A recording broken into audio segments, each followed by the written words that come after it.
కీర్తనలు 119, 72.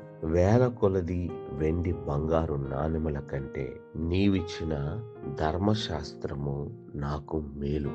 దేవుని యొక్క వాక్యమును మనకు ఆస్తిగా మనము పెట్టుకున్నట్లయితే వెండి బంగారు నాణెములు చేయలేని పని దేవుని వాక్యము మన జీవితంలో చేస్తుంది. ఆ దేవుని యొక్క వాక్యము మనల్ని బలపరుస్తుంది. మనము కృంగిన వేళల్లో ధనము మనల్ని లేవనెత్తలేదు, దేవుని యొక్క వాక్యము మనల్ని ఆదరిస్తుంది. అదే విధముగా మనము బలహీనులమైన సమయములో ఆ వాక్యము నిజముగా మన నడతలను అది సరిచేస్తుంది, మనల్ని పరిశుద్ధమైన మార్గంలో నిలవబెడుతుంది.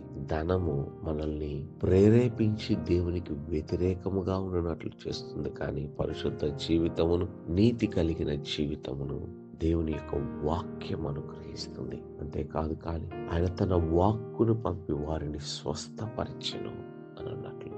ధనము అన్ని రోగముల నుండి మనల్ని నయము చేయలేదు, కానీ ఆయన తన వాక్కు చేత మనల్ని స్వస్థపరచగలిగినటువంటి వాడు. అంతేకాదు కానీ మనకి ధనము, వివేచన, జ్ఞానములను మనకి ఇవ్వలేదు, కానీ దేవుని యొక్క వాక్యము వివేచనను ఎలాగ ప్రవర్తించాలి, మనము పరిస్థితులను, మనుషులను ఎలాగ హ్యాండిల్ చేయాలి అనే వివేచన దేవుని యొక్క జ్ఞానము మనకు అనుగ్రహిస్తుంది. అంతేకాదు కానీ ఒక సేవకుని ఒకసారి దేవుని యొక్క ఆత్మ చేత నింపబడాలి అంటే ఏమి చేయాలి అని అడిగినప్పుడు ఆ దైవజనుడు చెప్పినటువంటి మాట ఏమిటి అని అంటే, దేవుని యొక్క వాక్యము చేత నీవు నింపుకో, దేవుని యొక్క ఆత్మ చేత నీవు నింపబడి ఉంటావు అని చెప్పారు. అవును, మనము దేవుని యొక్క వాక్యము చేత నింపబడితే దేవుని యొక్క ఆత్మ చేత నింపబడతాము. కాబట్టి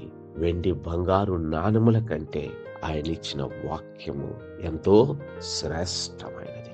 ఆ శ్రేష్టమైన దేవుని వాక్యమును మనము ధ్యానించుదామా, మళ్ళీ మనము నింపుకుందామా? ఆ శ్రేష్టమైన దేవుని యొక్క వాక్యమును మన హృదయములో, మన తలంపులలో, మన క్రియలలో, మన చేతలలో మనం పెట్టుకుందామా? నిశ్చయముగా ఆశీర్వదింపబడదుము, నిశ్చయముగా సమాధానం పొందుదుము. అట్టి కృప దేవుడు మనకు అనుగ్రహించును గాక. ప్రార్థన చేసుకుందాం. పరిశుద్ధుడా, ప్రేమ కలిగిన మా దేవా, నీ పరిశుద్ధ నామమునకే వందనాలు అయ్యా. నీ వాక్యము మాకు స్వాస్థ్యముగా మేము భద్రము చేసుకోవడానికి సహాయం చేయండి. నీ వాక్యము చేత నడిపించబడడానికి సహాయం చేయండి. మీరు మాతో రండి అయినా మీ ఆత్మకు అప్పగించుకుంటున్నాం. కృపనిమ్మని యేసు నామమున వేడి ప్రార్థన చేయుచున్నాను తండ్రి, ఆమేన్.